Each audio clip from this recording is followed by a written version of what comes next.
This week I will be speaking about the Conservative Party. Finally, some fair analysis of the Conservative Party. Those good boys deserve it. Do you know what I mean? This is a podcast in which I, the comedian Alfie Brown, speak at length about whatever it is I want to speak about. If you're watching on YouTube, please press the like button. Please press the subscribe button. Please share it on all forms of social media if you are inclined to do so. If you are not, then don't. That's fine as well. If you are on iTunes, please leave a review. Spotify, please leave a review. Castbox, what are you doing there? This is the Alfie Brown Show. I mean, the courtyard says no ball games. The courtyard really does say no ball games. Now, I think it's great that they're playing ball games, the children. I love the children and I love their ball games. And I think that playing cricket when they could be indoors, transfixed by screens, their personalities stunted and their curiosity for the outdoors growing thinner by the day. I love children playing sport and encourage it. But it was very loud and it was preventing me from doing this podcast. Now you might ask, what is a courtyard in which children play games and have access to a courtyard? Even though it does say no ball games, I don't think that rule should really be upheld. I only feel like that rule should be upheld when it's affecting me negatively. And in that situation just then, it was really affecting me negatively. There was a lot of noise going on. The sheer high-pitched shrieking of enthusiastic children, stinking. You know how children have that sugary sweat? And everybody else's children, of course, are repellent. And it is only my children that are good and right. And even they are, even they're too loud for me. But then there's always the thing how the sound of your own children's screaming is not as bad. Like if you have a baby who's crying, like it's not that bad. But when somebody else's baby is crying, that sounds appalling. Utterly appalling. It's a terrible, terrible sound. Piercing, and because I'm not evolved to care that your child is shrieking. I'm evolved to care that my child is shrieking. But what's triggered by my child shrieking is a sense of care, because the child shrieks, the baby cries to alert an adult that there's something not right. Like I've got trapped wind. I need to be fed. I'm sort of not comfortable. My kind of skeleton and brain are developing, and I'm, conjuring a consciousness in the very basic brain that I have, and everything's going haywire everywhere in me, and I feel fucked constantly. You have no idea what it's like to be a baby because you forget, because it's so awful. I often wonder if the reason why, obviously this isn't true, but it sort of works out, that babies they're so that you don't remember what happened when you were a baby because it would be awful to remember being powerless and shit as a human being. Anyway, they think they've gone inside. I heard them padding around upstairs, getting told off by their parents again in this central London recording facility that I am in currently. I've decided that I am quitting. This will be one of my final weeks as a comedian, one of my final one of my final podcasts as a comedian. You know, I might start a new podcast, but if I do start a new podcast, I will start it in my new role. And I've decided that the role that I'm going to go for is going to be the role of minder of a Conservative MP. I'm going to try and apply. I don't know who applies or how you apply. I don't know if it's listed on LinkedIn or readjobs.com, the advertising for the role of Conservative minder of Conservative MPs. It's a job that exists. I think it might be something that you do kind of extracurricular. It might be kind of like a secondary salary that you acquire. Might be cash in hand. You never know. You know how, like, if you're a counsellor is very rarely somebody's like primary job, is it? Counsellor is usually a job that people do on top of being whatever role it is they are in the community. Counsellor is usually a job that people have on top of being a teacher or police officer, maybe, or maybe they, you know, work in management consultancy in the area. It can be anything, I assume, but the salary of what a counsellor gets is not usually enough to live on. So it's a secondary salary, and maybe the people who mind Conservative MPs. I mean, the thing I'm referencing, I suppose, is Chris Pincher MP was removed from his role of deputy whip of the Conservative Party. Now, the whip of any party is somebody whose job it is to oversee party discipline. And like all people in positions of power, or like many people who hold positions of power, they often do not adhere to the rules that they control with. So whilst it might have been Chris Pincher's job to say, excuse me, Conservative MP, but I don't think it's right that you get like bamboozlingly drunk in a bar and start trying to molest men or anyone. You shouldn't do that. But in the same way that the Ayatollah Khomeini banned music and other things that he thought would be kind of counter-revolutionary, in the same way that Lenin said, don't fuck about, okay? Because we don't want people fucking too much or listening to too much music or, you know, engaging in too much culture, because those practices might distract you from the ultimate goal of the revolution. Meanwhile, Lenin is fucking so many people that he contracts syphilis that spreads to his brain and he dies.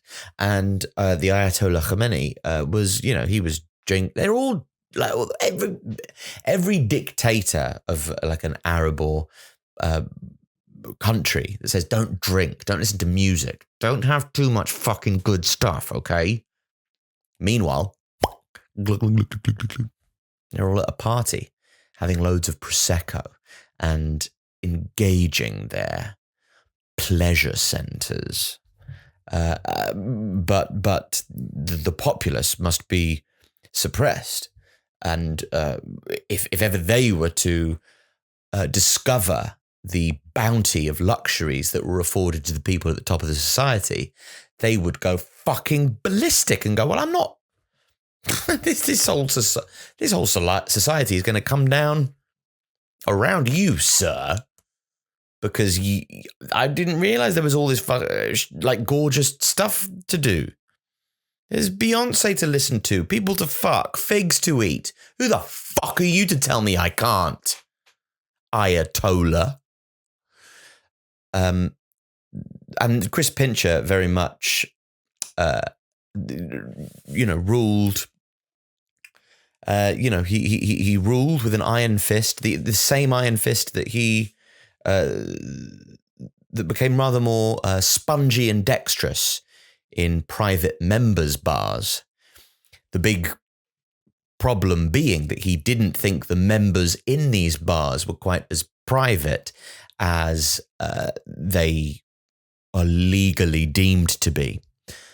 So Chris Pincher, the deputy chief whip, if the Conservative Party are trying to pass a law and they're saying, listen, we think it should be law, or any party really, they all have whips, any party is trying to pass a law that says, listen, the deal is we want to pass a law that says flip-flops are banned because they are a safety hazard, bad for the population.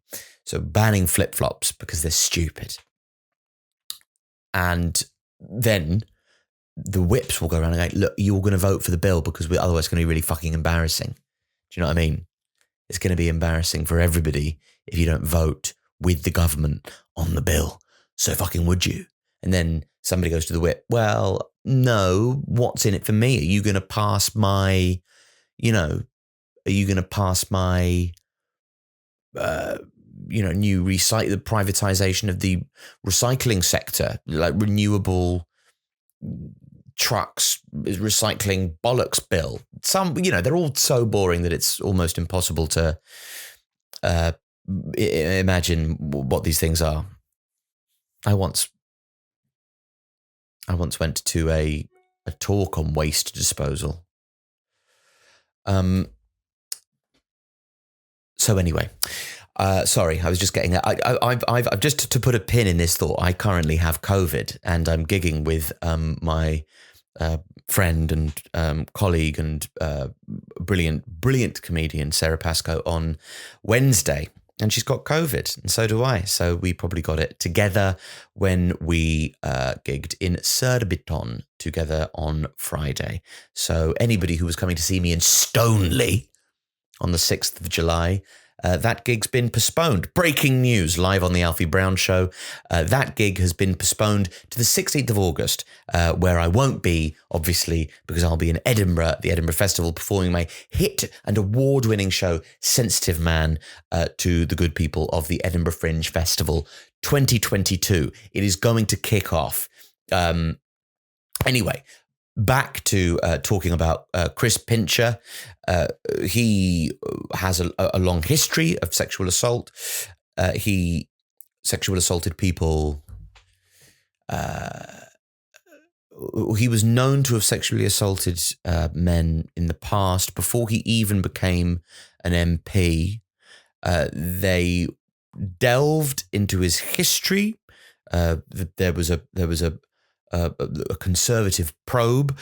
If you'll excuse the expression, I think the probe that he wanted to give whoever it was in the private members club wasn't quite as conservative as perhaps the law deemed it should have been. Any non-consensual probe is not conservative enough.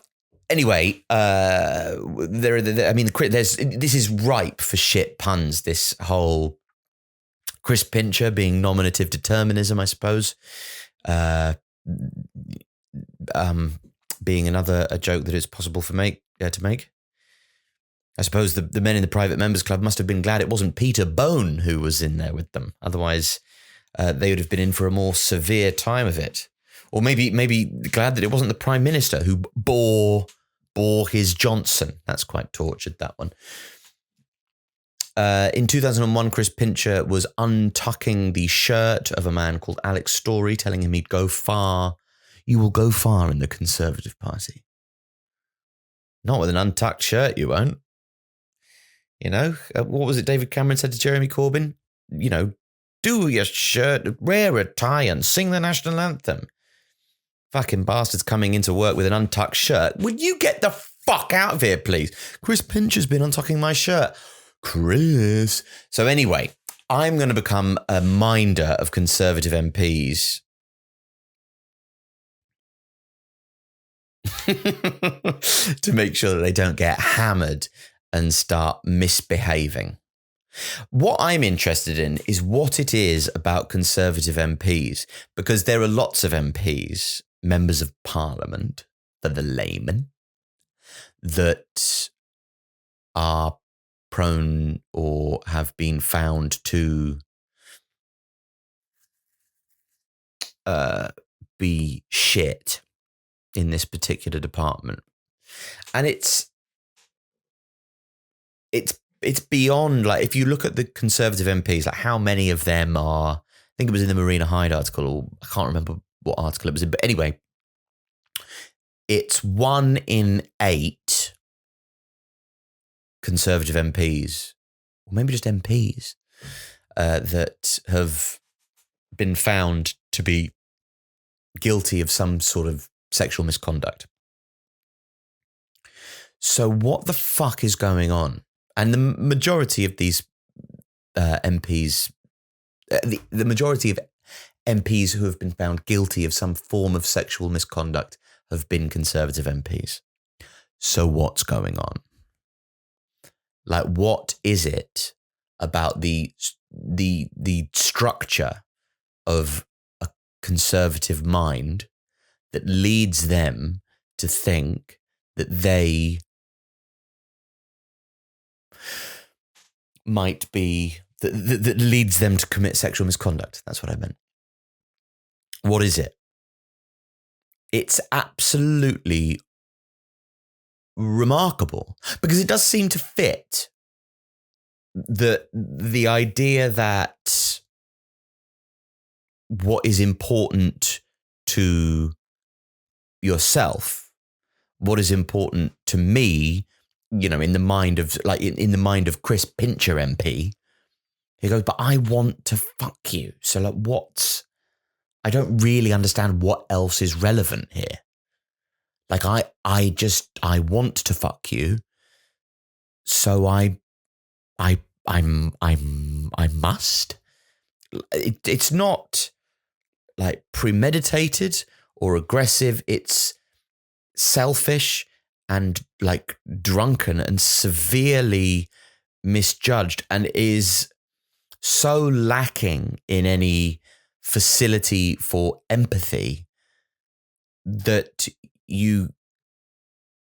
it's almost impossible to conceive of. Like, how could you not activate your empathy gland to at least an extent that you might deem your advance towards somebody who is presumably showing little to no interest sexually in you?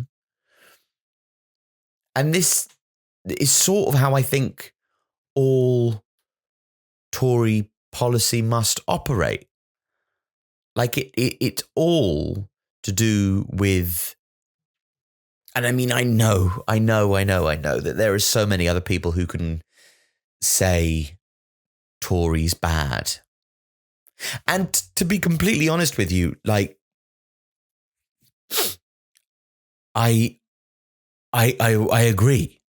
I suppose I feel reluctantly about the kind of quite basic line of attack, Tories bad, is because, no, overstated is the wrong word. It's not overstated, but it's hard for me to think of anything new or useful to say on the subject of Tories bad.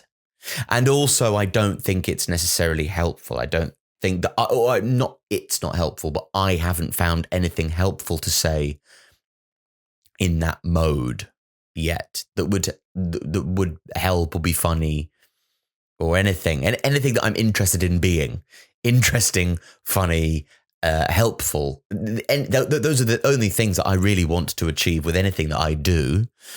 And I haven't found any way to be any of them with regards to what's going on politically, because I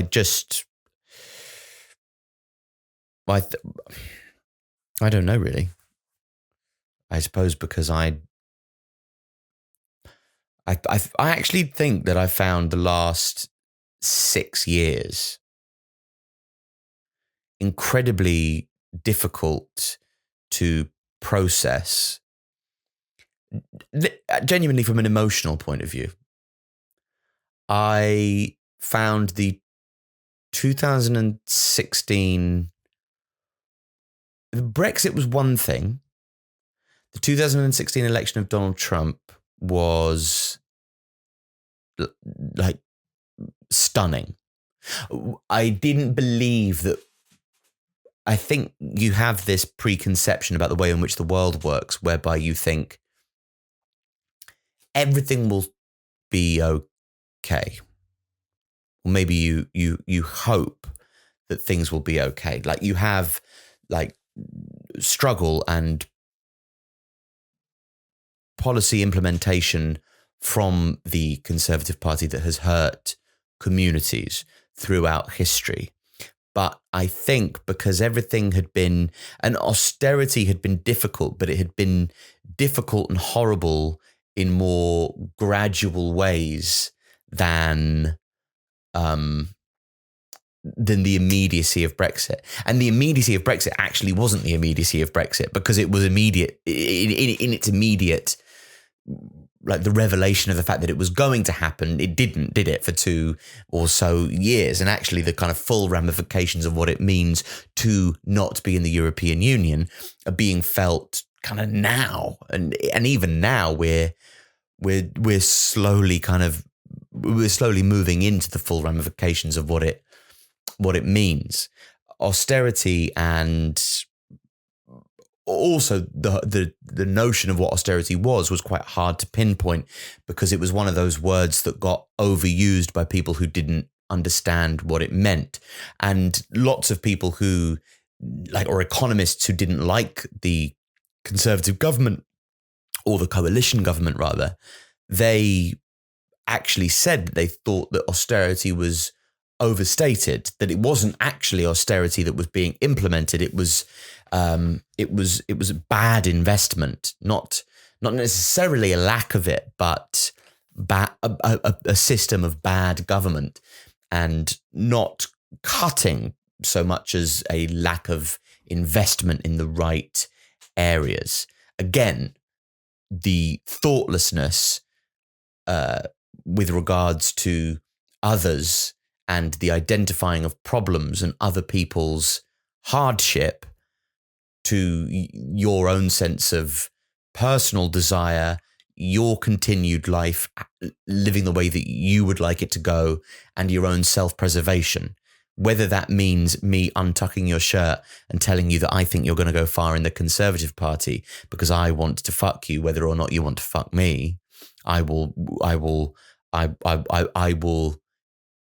gratify myself with you to my own satisfaction.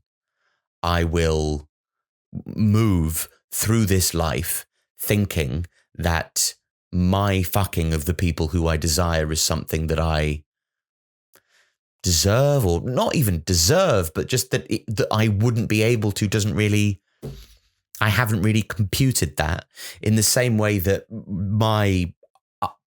my ideological and moral landscape is something completely immovable and unchangeable, despite genuine evidence that people are suffering.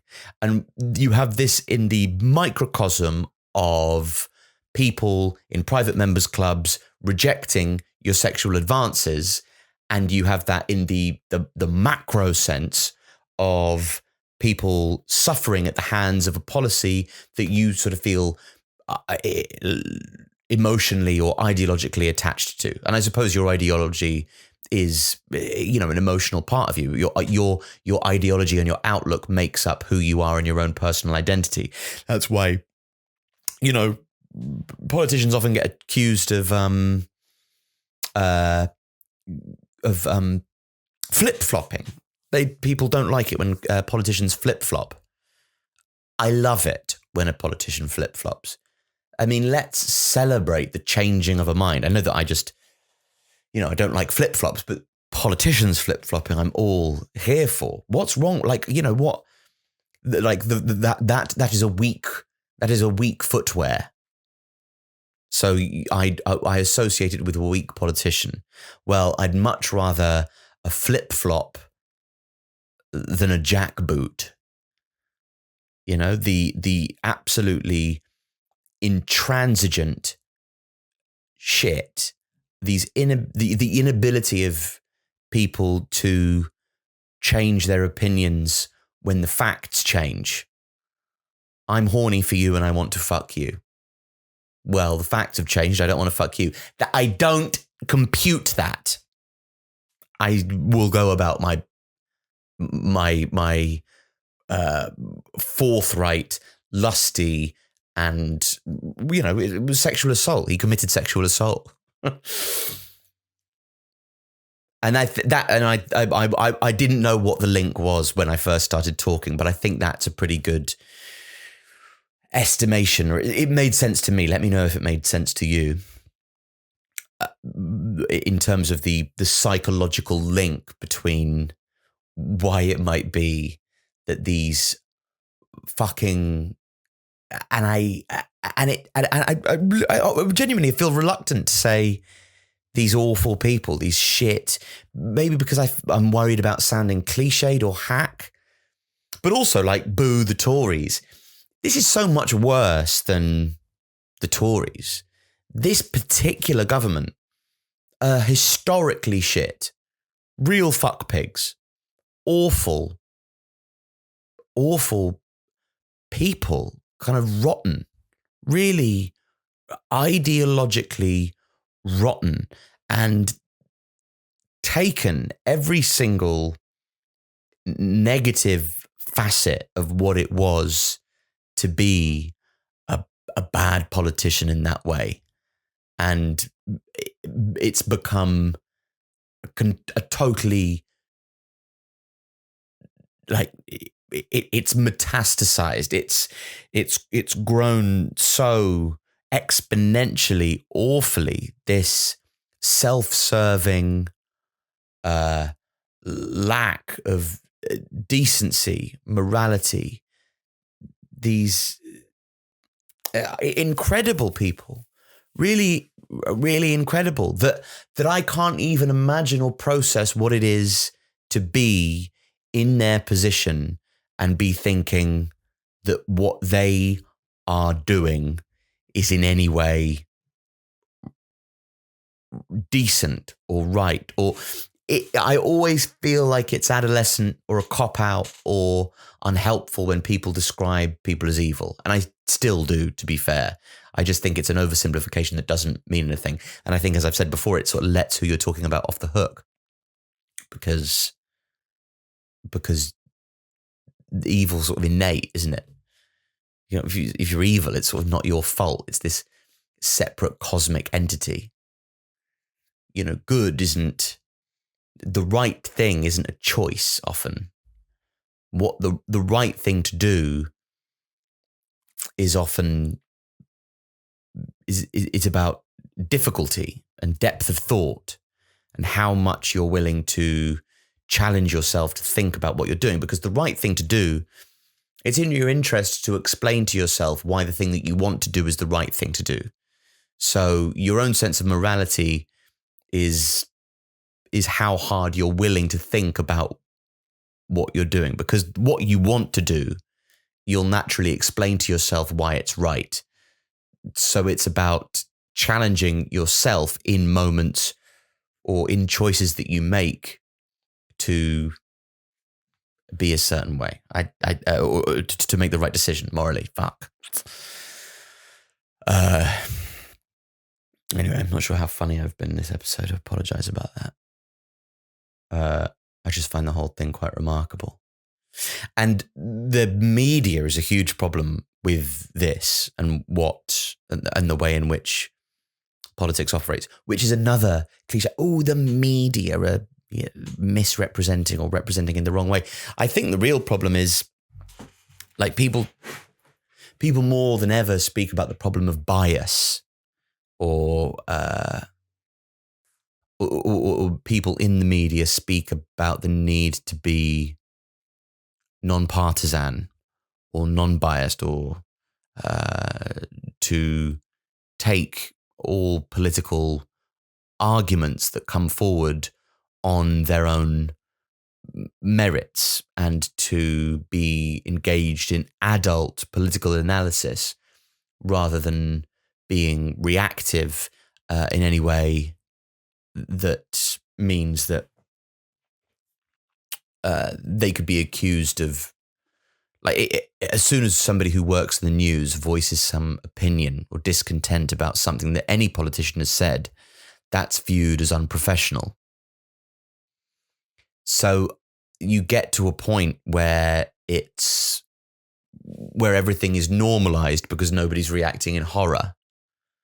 Because everybody feels under pressure to not react in horror, because as soon as you react in horror to what's going on, you're no longer non-partisan, you're partisan. But surely there's like a point where people go, oh, it's now awful.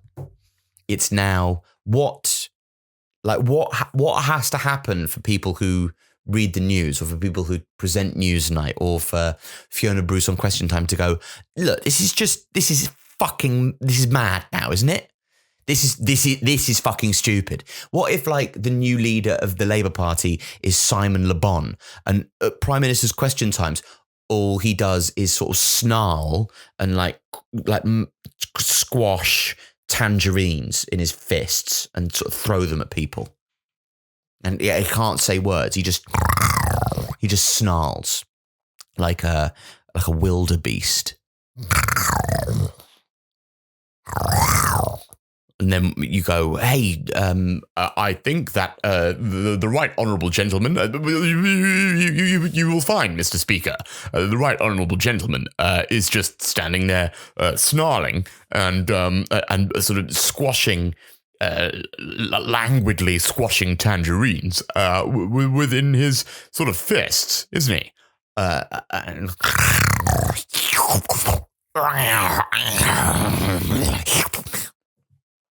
And then Emily Maitlis says, well, I think the leader of the opposition in that... It's mental. That's mad. Surely it's just, you just go, oh my God. Like when Corbyn was leader of the Labour Party, people just go, this is mad. Boris Johnson, this is mad. He's fucked. They're both fucked. And you normalise these fucked, intellectual weaklings into positions of power, and everybody's going, and now that's normal. And it ruins the game slightly. Well, not the game, it ruins the way in which these things are conducted, because as soon as these structures and rules are broken, like, that's the great thing, is that you realise that you could just deny everything. From Trump, I don't know. I did or I didn't. I don't, just fuck off. Did you do this, sir? Yeah or no? Jeremy Corbyn, there's loads of evidence of you donating to, like, Holocaust deniers. And, well, I think that's actually not true. Well, didn't you lay a wreath at the... no, I didn't. But there's footage of you doing it. Yeah, but I didn't. It's like... And this stems from Putin. This is all from Putin. It's what Timothy Snyder. Where's his book? Fuck.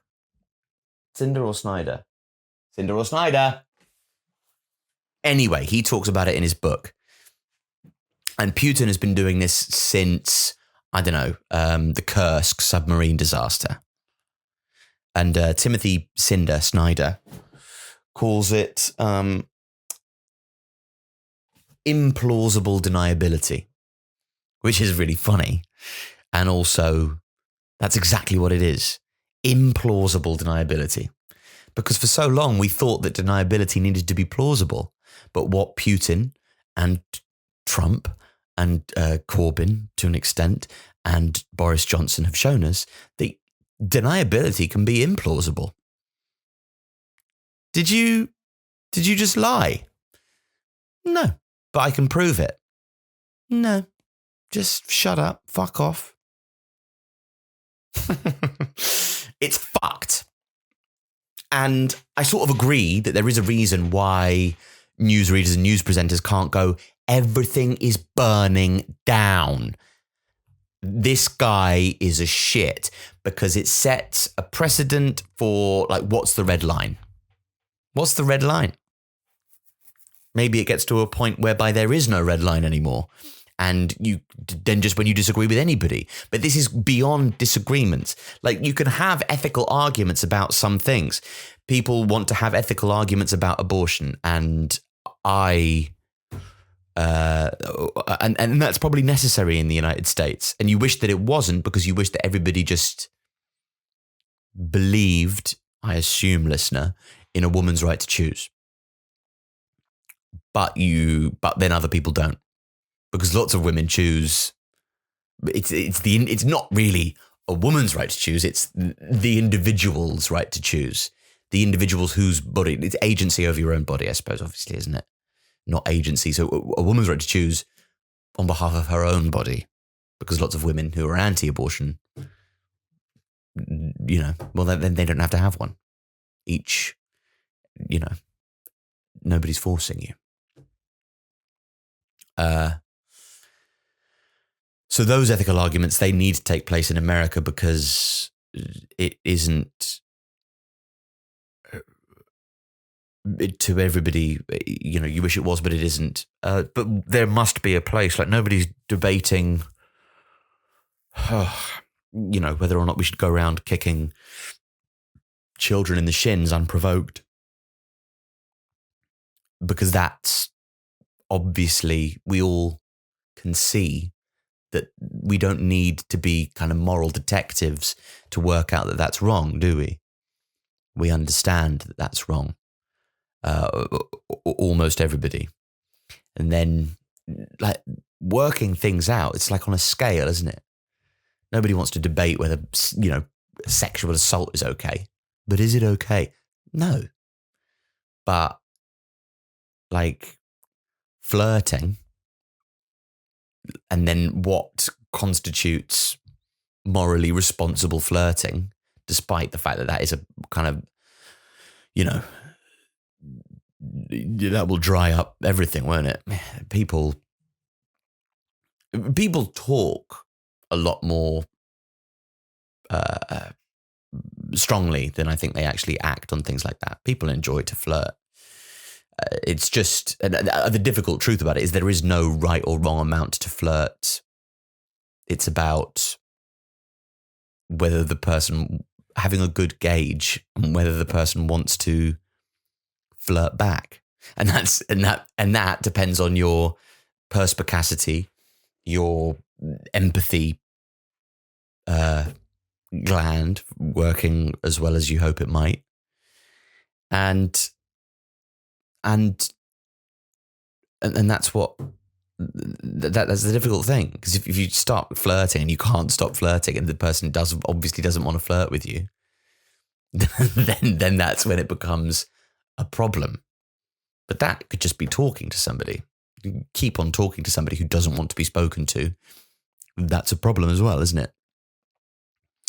And people who don't have the self-awareness or awareness of the way other people are operating, they get, they get fucking chat on for it, don't they? Anyway, Chris Pincher, when he was found out the other day, when he was, drunkenly sexual assaulting people in a private members club, he got he got fired from his job as deputy chief whip, but they didn't remove him. They didn't sack him as an MP. They didn't. So, like, he was the deputy chief whip, but all MPs are subject to something called the removal of the whip, which would mean that you no longer sit as a Conservative or whatever it is MP. You sit as an independent MP, because basically, you're gross. Nobody wants to fuck. We don't want you. We don't want you. Sitting with our lot anymore. And there was a real big delay when he did this, because, and the reason why the delay happens is, I think, is all the surrounding politicians go, right, well, if we get rid of him for this, what precedent does that set for if people find out about the things that we've done? because I don't want to fire somebody for something that I've done in case somebody finds out that I've done the same thing that the person I fired has done, and then I've got to go as well. Because ultimately, I don't want to move my job, regardless of the right thing, the good thing. Obviously, nobody cares about that. And also, what is the fucking solution to any of this? How do we find a way back to somebody being like to the election of decent people? It just seems so lost, and anger doesn't seem to help. Being angry with politicians doesn't seem to help at all. It just.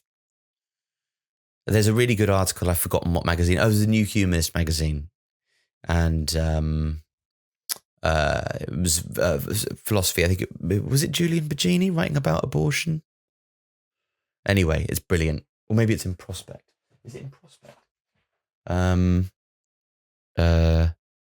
Maybe this is it. Fuck. Sorry. How to Live with China, In Defense of Sex Work. When is it okay to talk about Brexit? Why Extinction Rebellion, blah, blah, blah. I'm just trying to find out what it is for you. I'm sorry, listener, because it was good. No, I've completely fucked this. Hey, there it is. It's Julian Bagini. It's at page 62 of this month's Prospect magazine, and it's the right to abortion. And it's not about like whether or not it's morally right or wrong, obviously, but it's about the morality on the argument and the need to have it. Because, or at least the philosophy around how you might change somebody who you deem like wrong thinking's mind.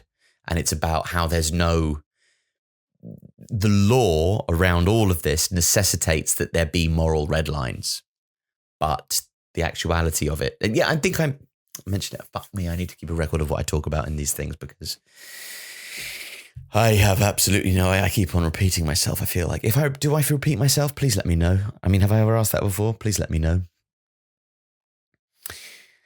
What do we do?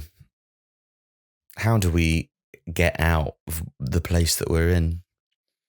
And if this does sound sort of cliched or stupid, I apologize. And I think there is a desire to be snootily like above the people who say Tories out. And Tories out isn't a necessarily very helpful thing to say, even if that would be good and we all, believe that it would be good. It's still meaningless, essentially. Like, yes, don't vote for them. We agree. But like, how many Tories does Tories out convince? Oh, out. Oh, great. Oh, fuck. Sorry. Good point, actually. Like, the argument is only worth making if it could convince somebody that voted Tory to not.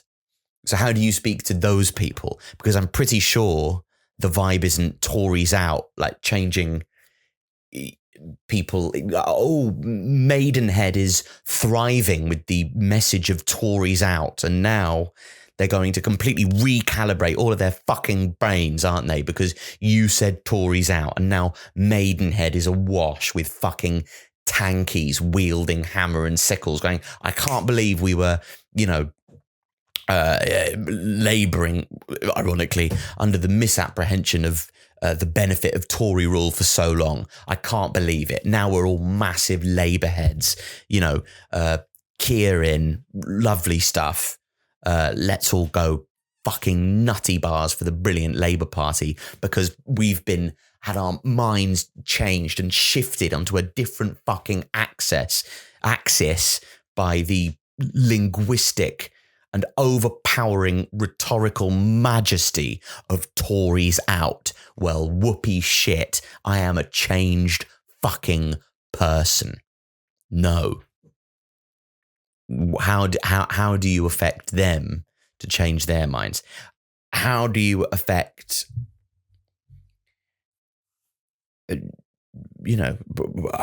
how do huge changes in opinion happen?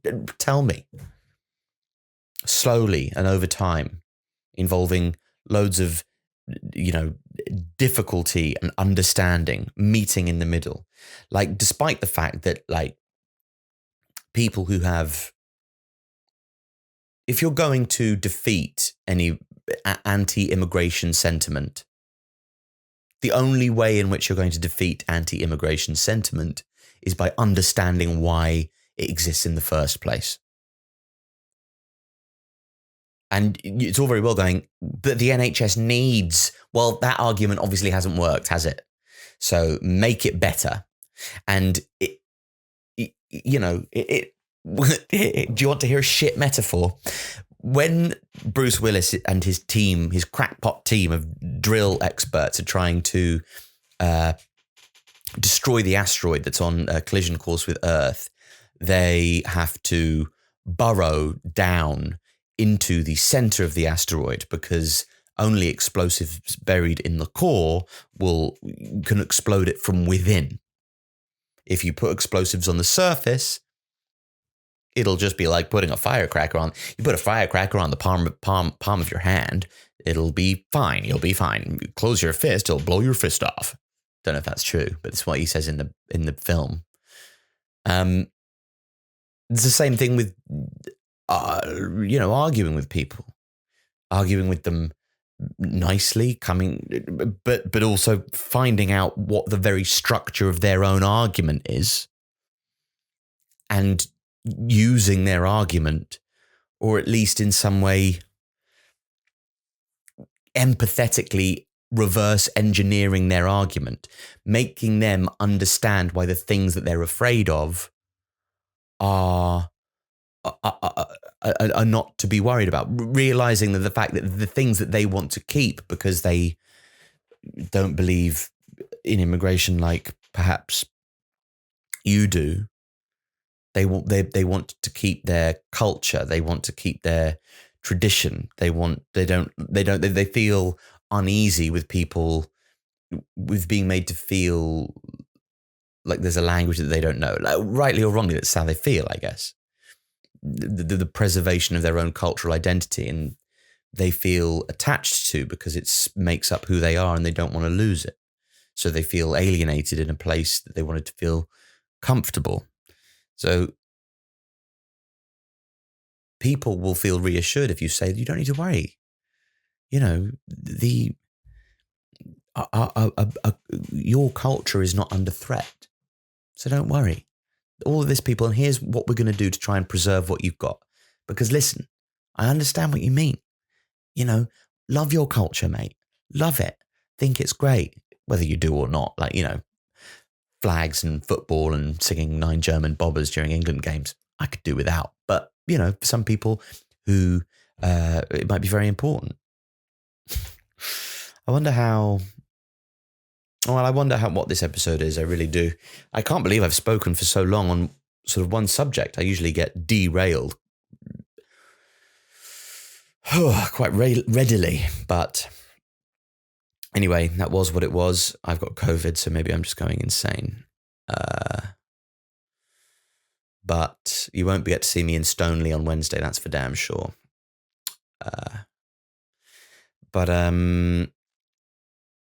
If you like the podcast, please like and subscribe. Or, it's just for me to speak. I found that quite helpful, actually, to try and get to the bottom of what I thought about something. I enjoyed it. I hope you enjoyed it too. Trying very hard to put these out every Monday. And going to do a few other things as well. So contact me on Instagram because there's going to be another podcast alongside this one that will be curated by you. So you will decide the set list. I'm not sure when I'm going to launch that, but I will.